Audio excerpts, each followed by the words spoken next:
कश्मीर डाकुओं की फायरिंग से एक शख्स जख्मी और एक ही गवाह हो गया। पुलिस की मदद क्यों? डाकुओं की इलाका मकीनों पर अंधाधुंध फायरिंग कर दी।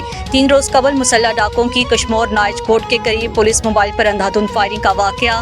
डाकुओं की फायरिंग से SHO कश्मीर ज़ियाद अली नोनारी समेत 7 पुलिस एहलकार शदीद जख्मी हो गए थे।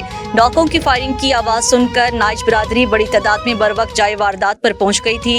नाइज बरादरी ने डाकुओं की फायरिंग से जख्मी होने वाले SHO समेत जख्मी एहलकारों को फौरी तौर पर अस्पताल मुंतकिल कर दिया। रात एक बार डाकुओं ने पुलिस की मदद करने पर नाइज बरादरी पर अंधाधुंध फायरिंग शुरू कर दी थी। डाकुओं की फायरिंग से एक शख्स जख्मी हो गया, जबकि डाकू नाइज बरादरी के एक सोहबत नाइज को अगवा करके कच्चे की तरफ फरार हो गए थे। नाइज बरादरी को पुलिस की मदद करने की सजा दी जा रही है। SSP कश्मीर जुबैर नज़ीर शेख से अपील करते हैं कि हम पुरअमन शहरी हैं, वो हमें डाकुओं से तहफ़्फ़ुज़ फराहम करें।